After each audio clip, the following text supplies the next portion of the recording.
Then, everybody's talking about new black cinema, but there is one black director's film, Chameleon Street, that has faced serious resistance. It was written and directed by Wendell B. Harris, who also stars in the film. Harris is a first-time director. His film won critical raves, but he still can't find a major distributor.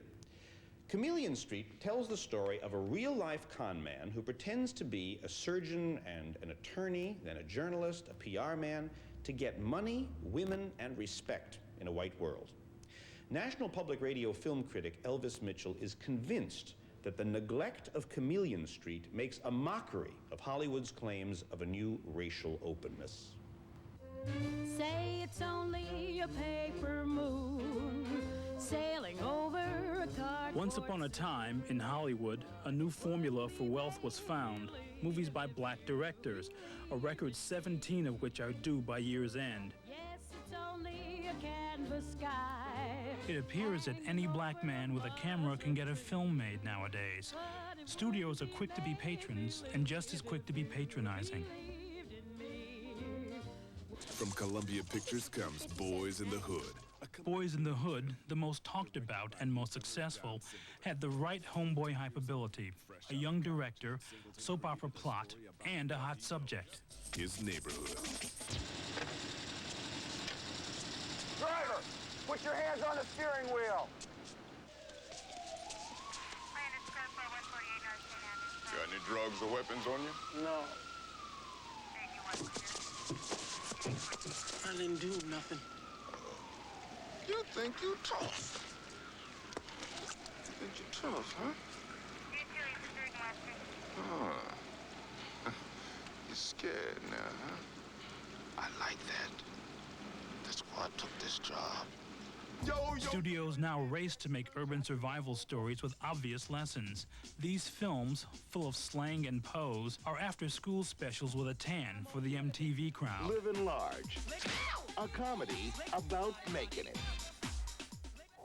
Sit down. But some of the best black films are abandoned by Hollywood because they defy bullying hype. Chameleon Street doesn't have that homeboy high fiber, which runs through your system so quickly you forget about it. The film's cagey, unpredictable power stays with you and scared major distributors away. I am Chameleon Street. Wilson, Brady, I want you to note the speed and dexterity of Dr. Street's work. Oh, speed and dexterity. What time are they going to show up? Bobby.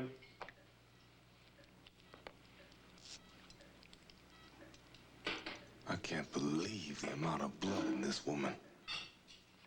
This story of black frustration and survival is a vibrant and ingenious American fable with verve enough to make up for its occasional raggedness. In telling the story of William Douglas Street, who posed as a surgeon, journalist, and French graduate student, writer, director, and star Wendell B. Harris shrewdly executes a tale of thwarted ambition. Despite a jury prize at 1990's Sundance Film Festival, a magnet for distributors, Chameleon Street failed to ignite interest. I think that probably the entire structure of the industry is such that a film like Chameleon Street just doesn't fit in any place.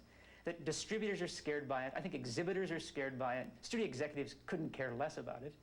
And so you actually have a case where you have this first-rate movie, one of the best American movies of the last 10 years, but that basically nobody in the film industry knows what to do with it or doesn't particularly want to do anything with it at all. When Sex, Lies, and Videotape won the Sundance Prize in '89, Steven Soderbergh's career took off. He was on the Sundance jury that voted for Chameleon Street. This is a movie that is independent in every sense of the word, from, financial end to the creative end, that is trying to carve out some territory that just, hasn't been carved out. And so I felt very strongly that we had to reward this film for doing that. I just have never seen a movie like this. I'm going to kill.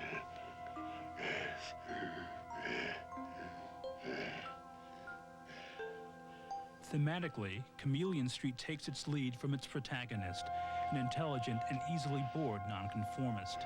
It seduces by toying with expectations and thwarting them, without the buff polish or conventional narrative of most pictures. Oh, Daddy, why you do that? Because I'm sick.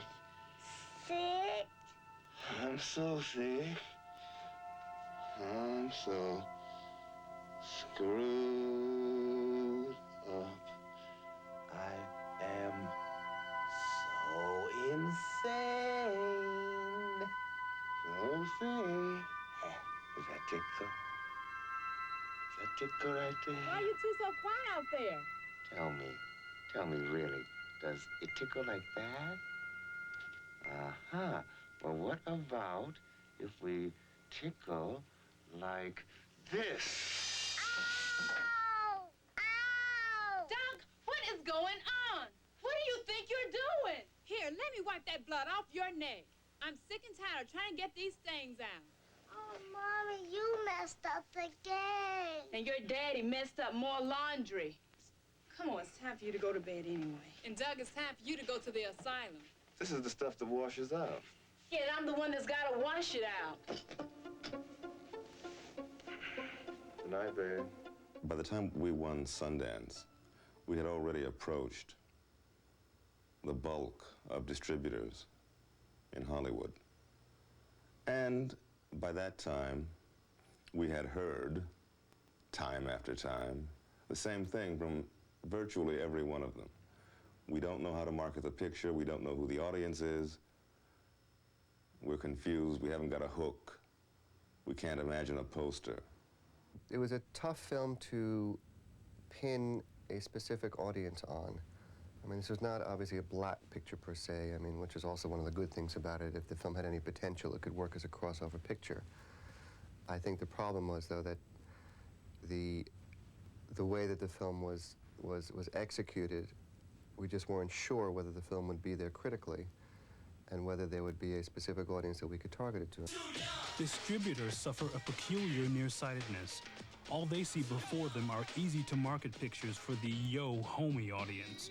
They can't focus on films beyond their immediate field of vision and income. When you're in a situation like that, talking to a distributor who does not want your picture,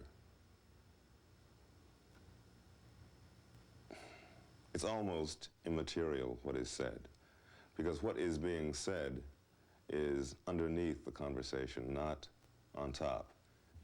In this particular case, it was a very tricky thing because we couldn't find exactly what it was that would allow us to sell this movie. There's no way to win that particular battle. What was underneath those conversations?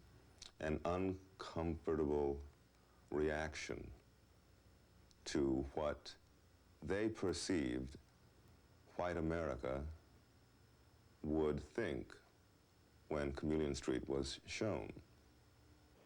Has anyone ever told you your sense of sarcasm is extremely strong? Oh, yeah. Has anyone ever told you that white people who get caught in the rain smell exactly like wet dogs? This is fact, believe it or not.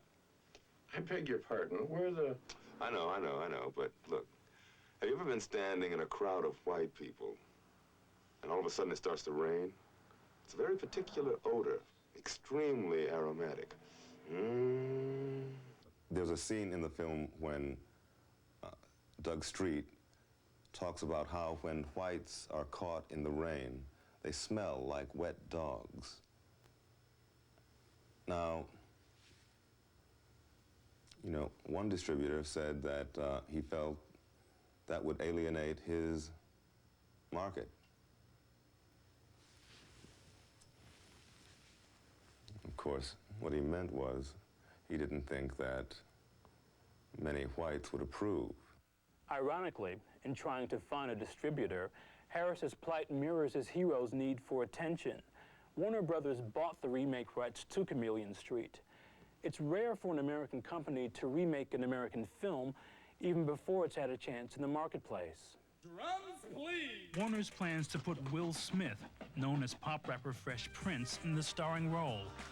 This is like slapping on a happy face sticker. It's the film version of sampling a song, plundering its essence. French films have been remade as American films before, but this is a new brand of cheat. And when they approached us, we said, oh, you're calling because you want to distribute the film, right? And they said, no, we don't want to distribute, we want to remake. To buy Chameleon Street for a remake actually maybe really says what the status of any kind of most serious black films are, is they actually are films as if from a foreign country. That they aren't even conceived to be sort of American movies. They're conceived to be these kind of weird movies from afar that you can remake and make into American movies. Even though Chameleon Street's probably one of the very few movies that's been shot on the streets of Detroit in the last 20 years. They don't think we're Americans. They think that our film is only, it's like we speak a different language or something, that only people who look like us come to our movies. Not so. And that's not, it's not borne out by every other entertainment media. When you go to a record store, you don't say, let me buy a black record. No, you're going to buy specific artists and certain kinds of sound. Yeah, how you like that, boy? Do it. Ooh, go. Wait. Okay, now.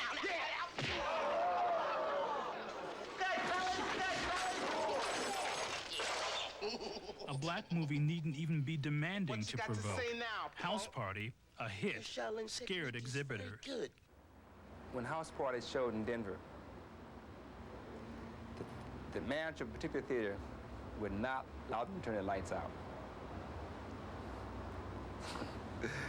They said they didn't want that many black people in the dark. So they would show the movie, but only with the lights on. Are you making this up? They didn't want them in the dark? In the dark.